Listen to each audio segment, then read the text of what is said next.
ইফতার সামনে রেখে এই দোয়াটি 33 বার পরে আল্লাহর কাছে দোয়া করলে সাথে সাথে দোয়া কবুল হবে ইনশাআল্লাহ, এবং আপনি যা চাইবেন আল্লাহ সুবহানাহু ওয়া তাআলা আপনাকে তাই দিয়ে ভরপুর করে দিবে ইনশাআল্লাহ। বিশ্বনবী সাল্লাল্লাহু আলাইহি সাল্লাম বলেছেন যে একজন মুমিন বান্দা যখন ইফতার সামনে রেখে সে যখন খাবার খায় না, ওই সময় আল্লাহ সুবহানাহু ওয়া তাআলা ফেরেশতাদেরকে প্রশ্ন করে, আমার বান্দা সারাদিন তার পেটে খিদা, তারপর তার সামনে খাবার আছে, ইফতার আছে, সে খাবারগুলি কেন গ্রহণ করছে না, খাচ্ছে না?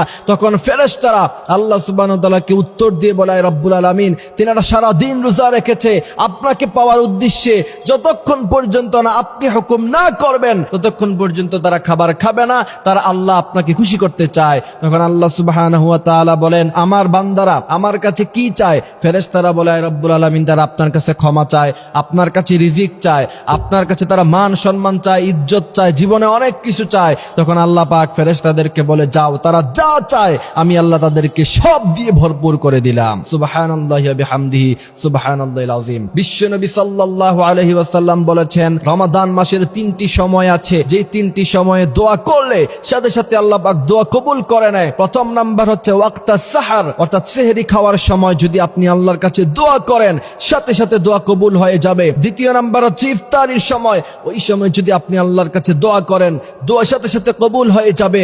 আর তৃতীয় নাম্বার হচ্ছে বাইনাল আযান ওয়াল ইকামা, আযান এবং ইকামাতের মধ্যখানে দোয়া করলে দোয়া কবুল হয়ে যাবে। এই জন্য ইফতার সামনে রেখে 33 বার পড়বেন ইয়া ওয়াসিআল ফাদলি ইগফিরলি। হাদিস শরীফের মধ্যে এসেছে ইফতার সামনে রেখে তোমরা পড়বা ইয়া ওয়াসিআল ফাদলি ইগফিরলি আল্লাহুম্মা লাকা সুমতু ওয়া আলা রিজকিকা আফতারতু। এই দোয়াটি বিভিন্ন জায়গায় এসেছে, কিন্তু ইফতার সামনে রেখে আপনি তো আল্লাহুম্মা লাকা সুমতু ওয়া আলা রিজকিকা আফতারতু এই দোয়াটা পড়ে ইফতার খাওয়া শুরু করে দিবেন। কিন্তু ইফতার সামনে রেখে আপনি কি দোয়া পড়বেন?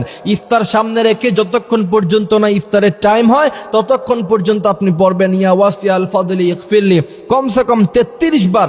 বিশ্বনবী সাল্লাল্লাহু আলাইহি সাল্লাম থেকে রেফারেন্স সহ যে হাদিস এসেছে, বিশ্বনবী পড়তেন ইয়া ওয়াসিআল ফাদলি ইগফিরলি। এই দোয়াটা ইফতার সামনে রেখে 33 বার যদি পড়তে পারেন, এরপরে যদি আল্লাহর কাছে দোয়া করতে পারেন, অবশ্যই আল্লাহ পাক আপনার সেই দোয়া কবুল করে নেবে, তাতে কোনো সন্দেহ নাই। এই জন্য প্রিয় ভাইয়েরা আমার, আমরা ইফতার সামনে রেখে আমরা মোবাইলে ফেসবুকিং করি, ইউটিউবিং করি, তারপর আমরা টিকটক ভিডিও দেখে ছেলেরা এই সব আজে বাজে কাজ না করে অত্যন্ত গুরুত্বপূর্ণ মুহূর্ত দোয়াগুলি কবুল করানোর, ওই সময় তুমি যদি আল্লাহর কাছে ইয়া ওয়াসিআল ফাদলি ইগফিরলি দোয়া পড়ে যদি চাইতে পারো, আল্লাহ পাক তোমাকে অবশ্যই দিবে। কারণ আল্লাহ পাক বলছেন, আমি এমন রব, আমার কাছে আমার বান্দারা যত চায় আমি তত খুশি হয়ে যাই। বিশ্বনবী বলেছেন, মাল্লাম ইয়াসআলিল্লাহ ফালইয়াগদা আলাইহি। একজন ব্যক্তি আরেকজন ব্যক্তির কাছে একবার, দুইবার, তিনবার চাইলে ব্যক্তি নারাজ হয়, কিন্তু আমরা এমন রব পেয়েছি মাল্লাম ইয়াসআলিল্লাহ ফালইয়াগদা আলাইহি, যে ব্যক্তি আল্লাহর কাছে চায় না আল্লাহ পাক তার উপরে নারাজ হয়, আর যে ব্যক্তি আল্লাহর কাছে বারবার চায়, যত চায় আল্লাহ পাক তত বেশি খুশি হয়ে যায়। সুবহানাল্লাহি ওয়া বিহামদিহি সুবহানাল্লাহিল আযীম। এই জন্য প্রিয় ভাইয়েরা আমার, আল্লাহ সুবহানাহু ওয়া তাআলা ইফতার সামনে রেখে আমাদের সময়গুলি হেলায় দুলায় না কাটিয়ে আমরা যেন এই দোয়া পড়তে পারি, আমরা যেন আল্লাহর কাছে দোয়া কান্নাকাটি করতে পারি, সে তৌফিক আল্লাহ আমাদের দান করুক। আমিন।